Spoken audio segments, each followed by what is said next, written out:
Morning Spirit. Selamat pagi, semangat pagi. Selamat pagi Bapak Ibu dan saudara-saudariku yang dikasihi oleh Tuhan Yesus. Bertemu kembali di dalam Morning Spirit. Pagi ini kita akan belajar firman Tuhan dengan tema Allah sumber segala kasih karunia. Allah sumber segala kasih karunia. Bersamanya kita menang melawan iblis dan problema kehidupan. Di tengah-tengah penderitaan dan serangan yang dilancarkan oleh iblis kepada orang-orang percaya, Allah sumber segala kasih karunia memberi jaminan yang mulia kita menang bersamanya. 1 Petrus 5 ayat 7-9 firman Tuhan berkata, "Serahkanlah segala kekhawatiranmu kepadanya sebab Ia yang memelihara kamu. Sadarlah dan berjaga-jagalah, lawanmu si iblis berjalan keliling sama seperti singa yang mengaum-ngaum dan mencari orang yang dapat ditelannya. Lawanlah dia dengan iman yang teguh, sebab kamu tahu bahwa semua saudaramu di seluruh dunia menanggung penderitaan yang sama." Menyerahkan segala kekhawatiran kita kepada Allah tidak berarti kita lepas, saudara, dari kewaspadaan. Kita hidup dalam dunia yang dikuasai iblis. Iblis adalah musuh yang sangat berbahaya. Iblis dilukiskan seperti singa yang mengaum-ngaum dan mencari orang yang dapat ditelannya. Iblis adalah musuh kita. Kita jangan sekali-kali bermain-main dengannya, mengabaikannya atau meremehkan kemampuannya, saudara. Karena itu, kita harus sebagai kebenaran yang pertama, kita harus sadar. Kita harus sadar dan menguasai pikiran kita pada waktu kita melawan iblis. Sadar menyatakan pada kita bahwa serangan musuh itu gencar, saudara. Kita harus menyadari hal itu. Kemudian sadar juga berarti kita tidak selalu mempersalahkan segala sesuatu kepada iblis. Kenapa, saudara?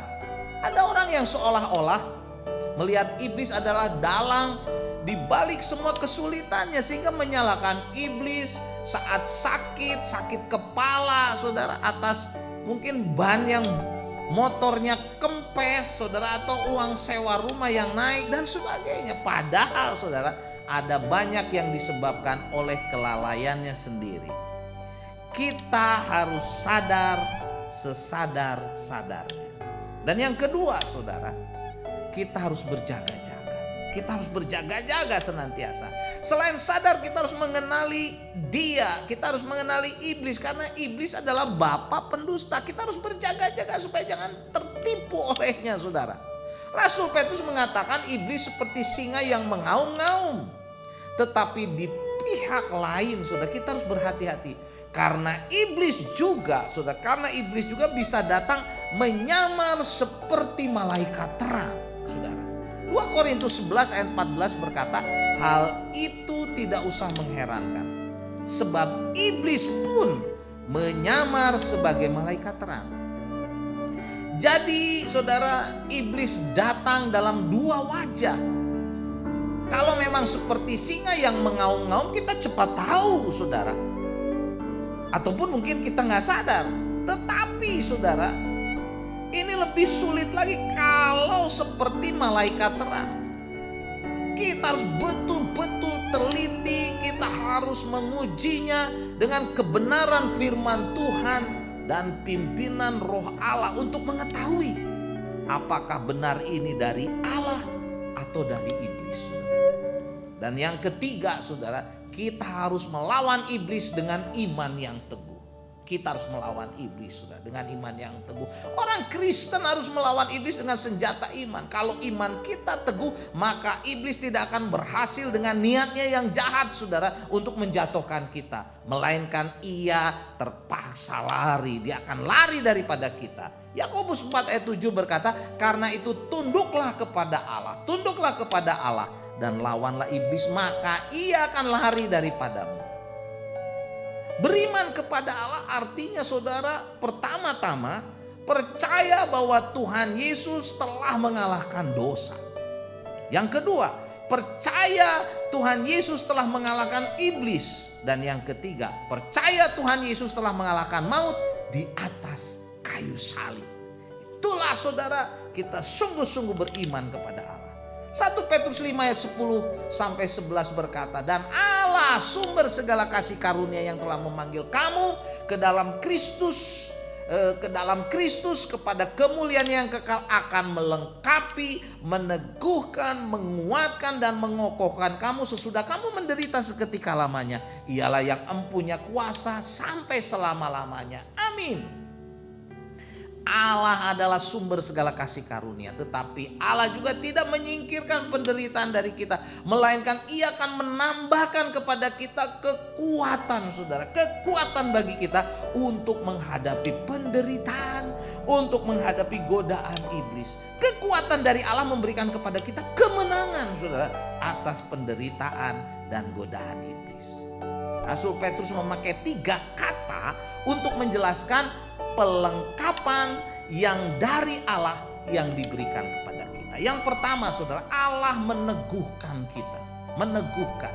Meneguhkan artinya memasang dengan kuat. Orang Kristen tidak boleh goyah dalam iman kepada Kristus. Tidak boleh goyah karena godaan iblis dan penganiayaan atau dihanyutkan oleh arus doktrin palsu, saudara. 2 Petrus 3 ayat 17, firman Tuhan berkata, tapi kamu saudara-saudaraku yang kekasih, kamu telah mengetahui hal ini sebelumnya, karena itu waspadalah supaya kamu jangan terseret ke dalam kesesatan orang-orang yang tidak mengenal hukum, dan jangan kehilangan peganganmu yang teguh.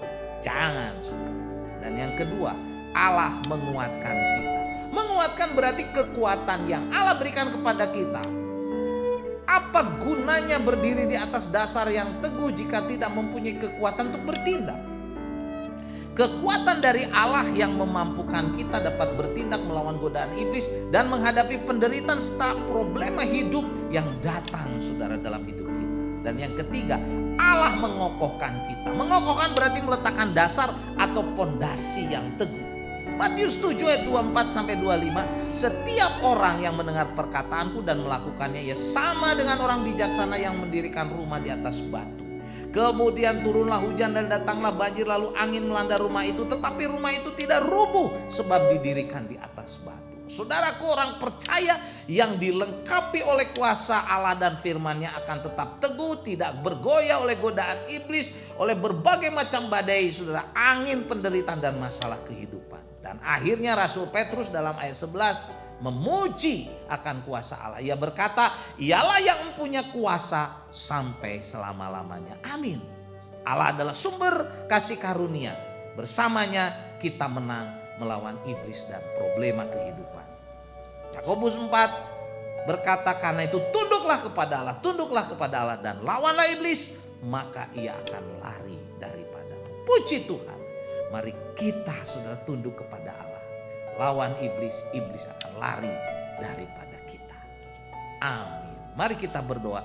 Terima kasih Tuhan untuk kebenaran firman-Mu. Kami mau tunduk kepada Engkau dan lawan iblis, iblis akan lari daripada kami. Dalam nama Yesus kami berdoa.